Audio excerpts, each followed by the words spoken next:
নির্বাচনের বাকি আর মাত্র 2 সপ্তাহ।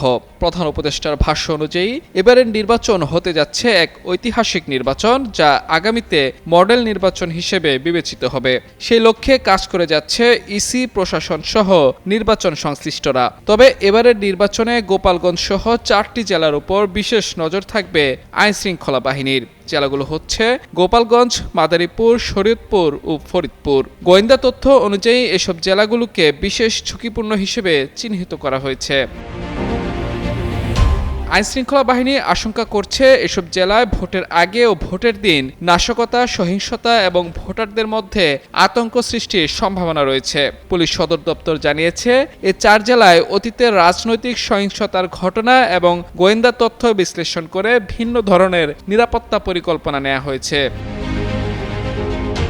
এসব এলাকায় বেশি ঝুঁকিপূর্ণ কেন্দ্রের আশেপাশে বহিরাগতদের চলাচল, রাজনৈতিক কর্মীদের তৎপরতা এবং সন্দেহজনক গতিবিধির উপর বিশেষ নজরদারি চালানো হচ্ছে। পাশাপাশি 4 জেলার পুলিশ সুপাররা এলাকা ভিত্তিক ঝুঁকি মূল্যায়ন করে নিজস্ব নিরাপত্তা পরিকল্পনা তৈরি করছেন। এই 4 জেলার পাশাপাশি সারা দেশেও ব্যাপক নিরাপত্তা পরিকল্পনা নিয়েছে প্রশাসন।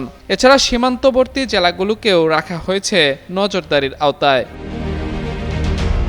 এদিকে এবারই প্রথম ভোট কেন্দ্রে বডি অন ক্যামেরা ব্যবহার করা হবে। কোনো কেন্দ্রে নিরাপত্তার হুমকি দেখা দিলে SOS বা জরুরি বার্তা পাঠানোর মাধ্যমে এসব ক্যামেরা থেকে সরাসরি ইন্টারনেটের মাধ্যমে লাইভ স্ট্রিমিং করা যাবে। এই ক্যামেরাগুলোর বিতরণ ও ব্যবহারের দায়িত্ব দেওয়া হয়েছে জেলা পুলিশ সুপারদের। এছাড়া ভোটের মাঠে থাকবে 500টি ড্রোন ও 50টির মতো ডগ স্কোয়াড। আগামী 12 ফেব্রুয়ারি এসব নিরাপত্তা ব্যবস্থা কতটা কাজে আসে সেটি এখন দেখার অপেক্ষায় দেশবাসী।